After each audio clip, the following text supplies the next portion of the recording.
Hello दोस्तों, RP शिक्षा संकल्प में आपका स्वागत है। आज हम नंबर सिस्टम का 1B लेकर के आया हूँ। कल और परसों और उससे पहले क्लास में हमने 1A के पार्टों को हल कराया है। आज 1B हम हल करेंगे। 1B में टोटल 5 क्वेश्चन है। ये डॉक्टर मनोहरे की बुक से हल कराया जा रहा है। क्लास 9 का मैथ है। इसमें लिखा हुआ है निम्नलिखित पूर्णांकों के योगात्मक प्रतिलोम लिखिए। आपको योगात्मक प्रतिलोम लिखना है। देखिए, योगात्मक प्रतिलोम वह होता है कि उनके अंकों के आगे के चिन्ह जो होते हैं उन्हें हम परिवर्तित कर देते हैं। यही योगात्मक प्रतिलोम होता है। अगर कोई अंक माइनस में है तो उसका योगात्मक प्रतिलोम निकालेंगे तो प्लस में कर देंगे, और अगर कोई अंक प्लस में है तो उसको हम माइनस में कर देंगे। जैसे लिखा हुआ है -7 का योगात्मक प्रतिलोम, 0 का योगात्मक प्रतिलोम, 1 का योगात्मक प्रतिलोम और -a+b का योगात्मक प्रतिलोम। चलिए हम चेक करते हैं। यानी पहला क्वेश्चन है -7 का योगात्मक प्रतिलोम। -7 का योगात्मक प्रतिलोम, इसका योगात्मक प्रतिलोम होगा 7 हो जाएगा। और मैंने अभी बताया आपको कि माइनस का चिन्ह अगर होगा तो प्लस में हो जाएगा और प्लस का होगा तो माइनस में हो जाएगा। तो यहाँ पर -7 था, ये +7 हो गया। शून्य है तो शून्य को मैंने बताया था, शून्य जो है स्वयं का योज्य प्रतिलोम होता है। तो शून्य का योगात्मक प्रतिलोम शून्य ही होगा। शून्य का योगात्मक प्रतिलोम शून्य ही होता है। अगला है 1, यानी 1 का योगात्मक प्रतिलोम -1 हो जाएगा। 1 का योगात्मक प्रतिलोम -1 प्राप्त होगा। अगला है -a+b। हमने अभी आपको बताया है कि चिन्हों को केवल बदल देंगे। माइनस का क्या हो जाएगा प्लस, तो -a+b का योगात्मक प्रतिलोम ये हो जाएगा a+b और माइनस आगे से हट जाएगा। क्वेश्चन समझ में आया होगा। दूसरा क्वेश्चन देखते हैं। दूसरा लिखा हुआ है कि वितरण नियम से 15 × 32 का मान ज्ञात कीजिए। वितरण का नियम हमें लगाना है यहाँ पर, और संकेत भी दिया हुआ है 15 × 32 बराबर 15 × इस 32 को 30 और 2 में तोड़ दिया गया है। वितरण का नियम होता है ये गुणे b+c, यानी ये जो होगा a और b का यानी ab हो जाएगा गुणा, और प्लस में a और c का गुणा हो जाएगा ac हो जाएगा। ये वितरण का नियम है।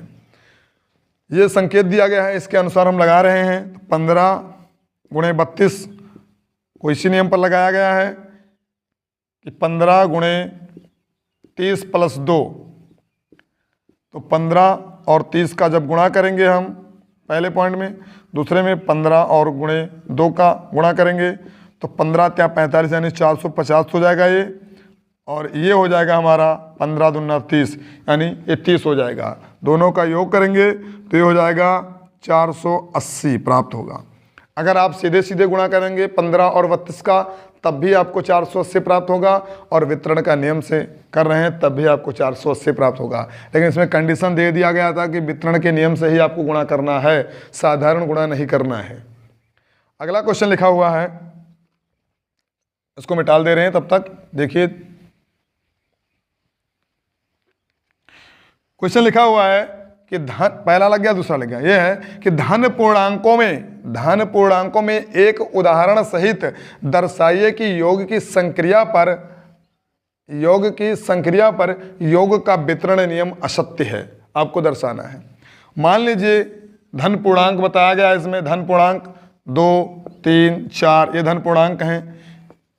इसमें हम रख करके चेक कर रहे हैं वितरण के नियम से। तो योग के वितरण के नियम ये होते हैं 2 प्लस, यानी देखिए a + b + c, इसी पर हमको रखना है।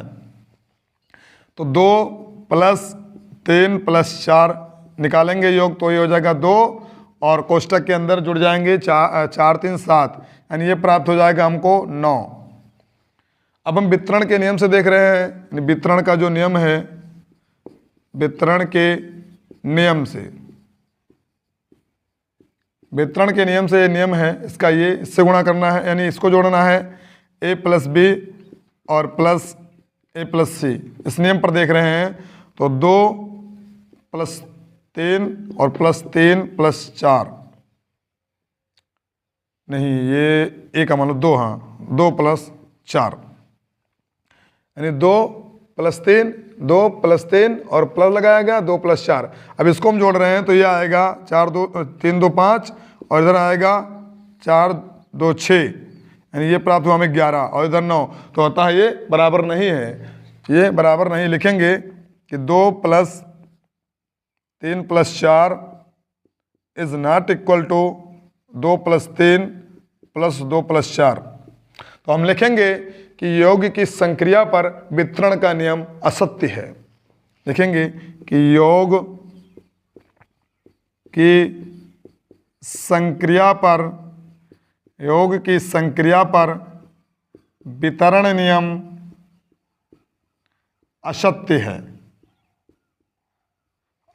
है, क्योंकि जो मान हमें यहाँ प्राप्त हुआ यही मान अगर यहाँ प्राप्त हो जाता तो ये सत्य होता। मान में परिवर्तन है, ये हमें 9 प्राप्त हुआ, ये 11 प्राप्त हुआ है, इसलिए ये क्या है, वितरण के नियम पर असत्य है। अगला क्वेश्चन देखते हैं।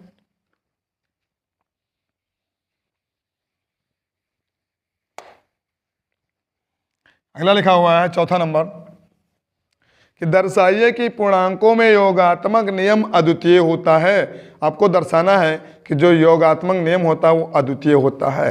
यानी इनके कहने का मतलब है कि ये प्लस बी जो है वो बी प्लस ए यानी बराबर है। योगात्मक नियम आपको दर्शा देना है। ये अद्वितीय मतलब एक ही होता, जो इतना होगा इधर भी इतना ही मान होगा। मान लेंगे ये कोई पूर्णांक 2 है और बी कोई पूर्णांक 3 है, मान ले रहे हैं। तो यहाँ पर 2 और 3 रखकर चेक कर रहे हैं और यहाँ पर 3 और 2 रखकर चेक कर रहे हैं। ये हो जाएगा 3 2 5 और ये हो जाएगा 3 2 5, यानी बराबर हैं। तो अतः हम लिखेंगे कि योगात्मक नियम अद्वितीय होता है। लिखेंगे अतः योगात्मक नियम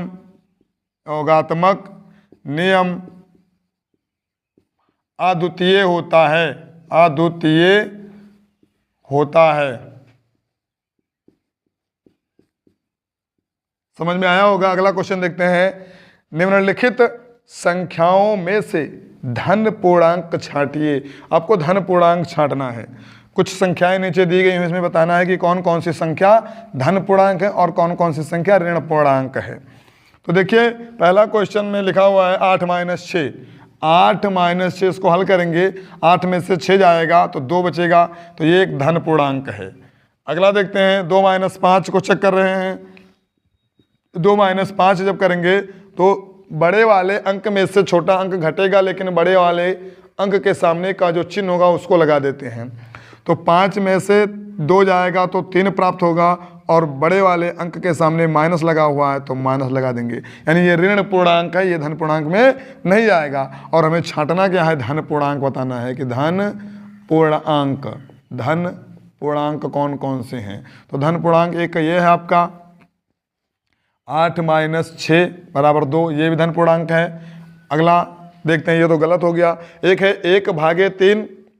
1/3 जो है ये भी आपका धन पूर्णांक में आ रहा है, इसको भी लिखेंगे 1/3 बराबर, ये भी धन पूर्णांक है, धन पूर्णांक में आएगा। देखिए बराबर कर देने हैं, बराबर 1/3 ये धन पूर्णांक है, धन पूर्णांक है ये भी। अगला देखते हैं -3 गुणे -4 है, इसको चेक कर रहे हैं, यानी -3 गुणे -4।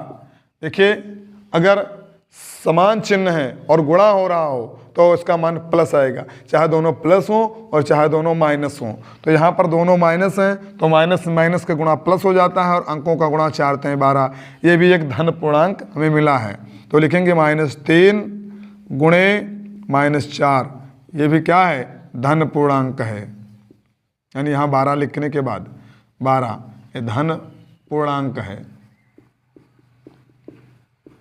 अगला देखते हैं 8/2 लिखा हुआ है, यानी 8/2, 8/2 ये प्राप्त होगा हमें 4, तो ये भी एक धन पूर्णांक है, यानी 8/2 = 4 एक धन पूर्णांक है, धन पूर्णांक है। नेक्स्ट देखते हैं -5 गुणे 3 लिखा हुआ है, यानी माइनस इसको मिटाल दे रहे हैं। अगला लिखा है -5 गुणे 3, तो इसको गुणा करेंगे तो ये प्राप्त होगा। देखिए समान चिन्ह यहाँ पर नहीं है, असमान चिन्हों का गुणा होगा तो माइनस प्राप्त हो जाएगा। तो माइनस और प्लस का हो जाएगा माइनस, और 5 × 15, ये -15 हो जाएगा। अतः ये ऋण पूर्णांक है और हमें छांटना था केवल धन पूर्णांक। अगला आता है 3 × 5, लिखा है 3 × 5, ये प्राप्त हुआ 15, ये भी धन पूर्णांक है, यानी 3 × 5 = 15, ये भी हमारा क्या है, धन पूर्णांक है, धन पूर्णांक है। अब आपको आंसर में लिखना है जो पूछा जा रहा है इसमें कि निम्नलिखित संख्याओं में से धन पूर्णांक छांटिए। अब आपको धन पूर्णांक छांटना है तो लिखना है धन पूर्णांक। धन पूर्णांक कौन कौन से हैं? यह 8 - 6, 1/3, -3 × -4 और 8/2, 3 × 5, ये आपके धन पूर्णांक हैं। और इन्हीं प्रश्नों के साथ में ये सेशन समाप्त होता है। अगले सेशन में मिलेंगे अगले वीडियो के साथ। अगर आप लोगों को हमारा वीडियो समझ में आया हो तो आप लोग ज़्यादा से ज़्यादा मित्रों के पास में इसको शेयर कीजिए ताकि उन लोगों का भी कल्याण हो सके, और उन्हीं लोगों के पास में शेयर कीजिए जिन लोगों को इनकी ज़रूरत हो, मतलब इन प्रश्नों की ज़रूरत हो, उन्हीं लोगों के पास में भेजिए। और चैनल पर पहली बार हैं तो सब्सक्राइब कीजिए। तब तक के लिए धन्यवाद।